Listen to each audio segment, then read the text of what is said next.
The Yukon's gold rush, a siren song of fortune, echoed through the late 19th century, drawing dreamers and desperados to its frigid embrace. Prospectors braved treacherous rivers and unforgiving landscapes, chasing whispers of untold riches buried in the earth. The Klondike Strike of 1896 ignited a frenzy, transforming quiet settlements into bustling boomtowns, fueled by the feverish pursuit of gold. Dawson City, a muddy outpost, swelled with a transient population, each arrival adding to the cacophony of hope and greed. John Nordstrom, a Swedish immigrant, arrived in the Yukon with little more than a pickaxe and unwavering determination, seeking to carve his destiny from the frozen earth. He dreamed not just of gold, but of a life free from the constraints of his past, a chance to build something lasting. Days bled into weeks, then months, as John toiled tirelessly, his hope fueled by the occasional glint of gold dust in his pan. Each fleck represented not just wealth, but validation, a sign that his sacrifices were not in vain. The harsh Yukon winter descended, turning the landscape into a frozen wasteland, testing the limits of human endurance. John, like many others, huddled in his meager shack, battling the cold and the gnawing despair of isolation. Among the rough and tumble population of Dawson City was a woman named Eliza, known for her sharp wit and even sharper business acumen.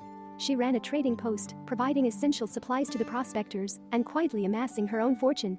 Eliza recognized in John a kindred spirit, a man of unwavering integrity amidst the rampant dishonesty that plagued the gold rush. She offered him credit and advice, becoming an unlikely ally in his pursuit of fortune. One frigid morning, as John sifted through the icy gravel, a glimmer caught his eye, a nugget larger than he had ever seen, a promise of the riches he had so desperately sought. Hope surged through him, thawing the frozen despair in his heart. News of John's strike spread like wildfire, igniting a new wave of excitement and envy among the prospectors. Others, driven by greed, saw him as a target, a means to their own quick fortune. Among those drawn to John's newfound wealth was a grizzled gambler named Black Bart, known for his ruthless tactics and penchant for cheating. He saw in John an easy mark, ripe for exploitation. Black Bart challenged John to a game of poker, intending to swindle him out of his fortune, using marked cards and underhanded tactics.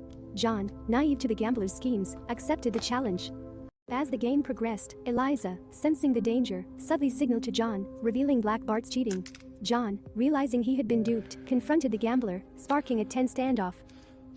A brawl erupted, shattering the saloon's fragile tranquility as prospectors took sides, drawn into the conflict between John and Black Bart. The struggle for fortune had descended into a chaotic melee. Amidst the chaos, John managed to disarm Black Bart, exposing his cheating to the other prospectors. Publicly shamed, the gambler slunk away, vowing revenge. Eliza, having proven her loyalty, and John formed a deeper bond, recognizing in each other a shared resilience and a mutual respect that transcended the allure of gold. They decided to pool their resources, embarking on a new venture together. Together, John and Eliza established a more reliable supply route, bringing goods to remote mining camps, and gaining a reputation for honesty and fair dealing, a stark contrast to the cutthroat competition. Their success attracted attention, and Black Bart, consumed by vengeance, ambushed their caravan, seeking to reclaim his lost honor and plunder their hard-earned wealth. A fierce gunfight ensued, testing John and Eliza's resolve as they fought to protect their livelihood and their lives.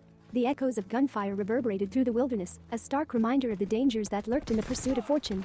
In a climactic showdown, John confronted Black Bart, their rivalry culminating in a final, desperate struggle. John, fueled by righteous anger, managed to overpower the gambler, ending his reign of terror.